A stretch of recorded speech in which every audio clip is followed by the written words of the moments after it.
Indonesia terancam, darurat terhadap kesejahteraan Indonesia. Dan karena itu aksi besar-besaran melibatkan semua masyarakat yang lebih luas dan masif akan dilakukan. Di DPR, di pemerintah, di daerah, bahkan boleh jadi secara nasional akan dilibatkan aksi yang lebih besar-besaran.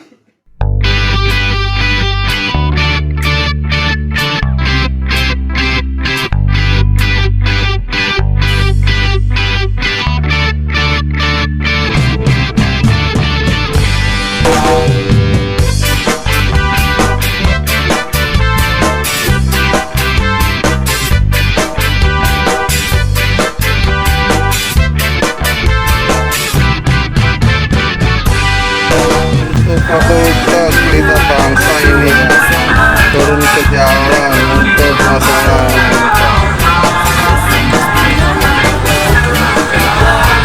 di Pasar Resi pintu 11 bergerak menuju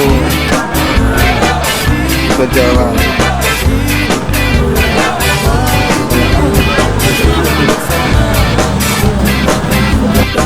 Ya, kawan-kawan mahasiswa Pelita Bangsa Kabupaten Bekasi masuk ke kawasan Jababeka 2. Sweeping, keluarkan semua buruh, kerahkan massa ke DPR. Tolak Omnibus Law!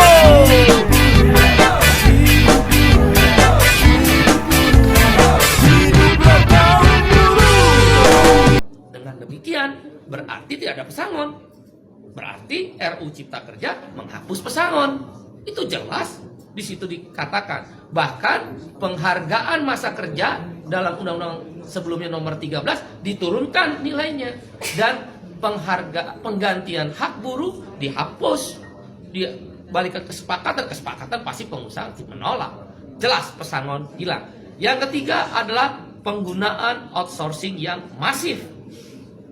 Yang sebelumnya outsourcing hanya 5 jenis pekerjaan, sekarang diperbolehkan. Sekarang semua jenis pekerjaan dan tidak ada batas waktu. Seumur hidup anak kita, para ibu yang susah-susah menyekolahkan anaknya, yang berjibaku pontang-panting mencari rezeki tambahan untuk menyekolahkan anaknya, negara membuka ruang. Para agen, saya quote and quote, bukan berarti seperti itu, tapi quote and quote tanda petik, menjual buruh kepada pengusaha-pengusaha yang serakah itu. Karena sekarang bisa melalui agen bebas seumur hidup dan tidak jelas masa depannya.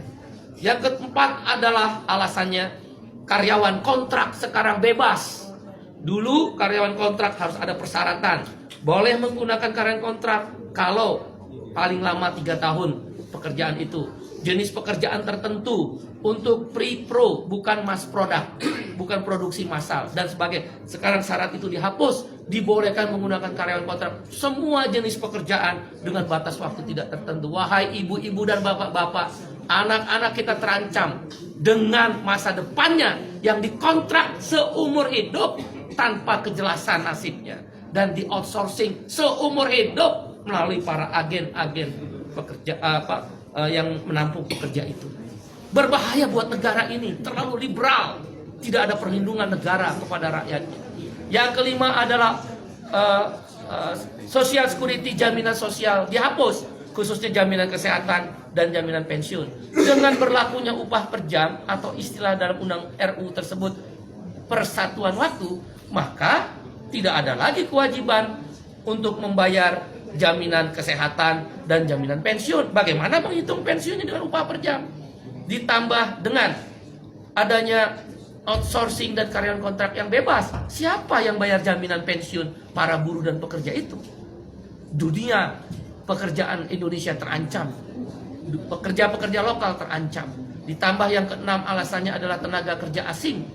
Dulu harus mendapatkan izin menteri, sekarang hanya sekedar pengesahan tanpa perlu izin menteri. Siapa yang kontrol bahwa buruh kasar tenaga kerja asing bisa masuk? Sekarang saja yang ada izin tertulis menteri bisa hilang, bisa banyak orang buruh kasar tenaga kerja asing masuk. Sudahlah outsourcing, sudahlah kontrak bebas, sudahlah upah murah, sudahlah masa depan tidak ada, buruh-buruh asing bisa bekerja di startup dan lembaga pendidikan sekarang bebas untuk memakai jasa tenaga kerja asing. Itu berbahaya, mengancam pekerja lokal. Yang ketujuh adalah yang kita sebut dengan waktu kerja. Sekarang ini minimal adalah maksimal adalah 7 jam sehari dalam 6 hari kerja, Senin sampai Sabtu, atau 8 jam sehari dalam 5 hari kerja, Senin sampai Jumat. Dalam RUU Cipta Kerja dihapus semuanya. Hanya dikatakan maksimal 40 jam seminggu. Berarti orang boleh bekerja, buruh dipaksa bekerja 14 jam seminggu.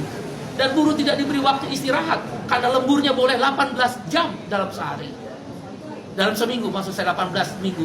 Waktu kerjanya tidak lagi 7 jam atau 8 jam. Ini berbahaya untuk masa depan perlindungan kaum buruh. Dan hal-hal lainnya adalah sanksi pidana dihapuskan dengan RUU Cipta Kerja yang baru ini. Orang tidak bayar, pengusaha tidak bayar upah, tidak ada sanksi pidana. Terlambat bayar upah, tidak ada larangan. Kalau begitu kalau saya pengusaha bisa bayar upah 3 bulan sekali dong. Di mana negara kalau begitu? Kalau memang tujuannya investasi, kenapa tidak ada perlindungan? Kita setuju investasi, yang tidak kita setuju adalah tidak ada perlindungan. Dan kemudian hal lainnya, yang ke-9 adalah bahwa PHK jadi mudah sekarang. Nggak perlu lagi ada negosiasi dan perundingan dengan serikat buruh.